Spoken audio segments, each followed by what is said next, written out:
Monday during the eclipse, there was an attorney who shot a woman and a man. Another example about the emotions of divorce. This is the building that it occurred in. It's right across the street from the Red Rock Casino and Resort.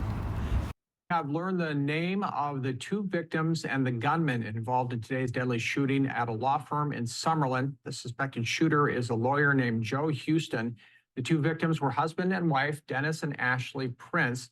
Dennis is also a lawyer. The attorney was representing his son over a custody battle, doing a deposition with his former daughter-in-law and new husband. Attorney killed ex-daughter-in-law, her husband, and then himself. This all happened during a custody deposition.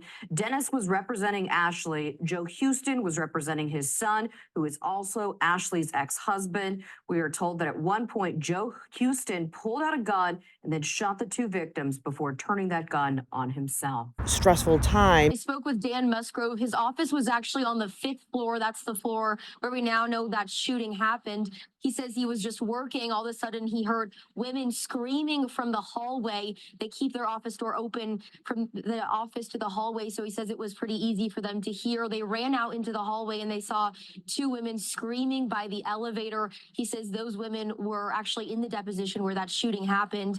Those women then informed him that there was an active shooter in the building. So he says he immediately pulled them into his office.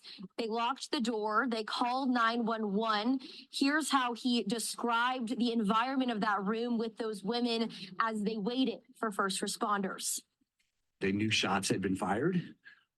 They believed that someone had been shot and potentially killed, and weren't sure how many others maybe that were in that room or even in the law firm were hurt. And so they were very upset. And so we just were trying to calm them and obviously keep everybody in our office safe. We were all just nervous as to what potentially could happen if the shooter was going to come to our floor, or to our office on the same floor. Because our office is exactly the same position, just at the other end of the hallway. Said they heard law enforcement in the building. Then about 30 minutes later, they were evacuated. They were brought down here by these parking garages, and then eventually they were taken over to the Red Rock. Also of note, I do want to mention, he says this is the second shooting he and his family have lived through. He says his daughter was at 1 October in 2017. The scene has calmed down quite a bit, but you can see the area surrounding this building is still blocked off, as well as the parking garage right next to it. This call first came in around 10 a.m. This is the details that we got from Metro Police during their press conference. So they arrived here within minutes, like we've been mentioning. Two victims that we now know the identities of, as well as the shooter, are dead.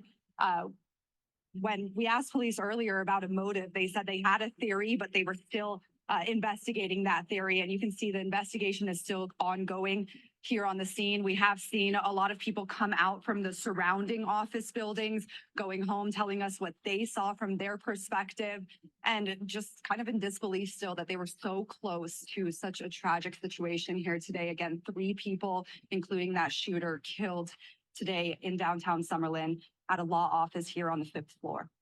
As you can see, all the police near the building there at the scene. Roads in the area were closed for hours. As you've heard both the chief and I talk regularly, your first responders here in Southern Nevada did not hesitate. They did not wait. They went right into the building and they took care of business. We're really grateful to our partners at Red Rock Casino for opening up the doors there and allowing us to stage that area of refuge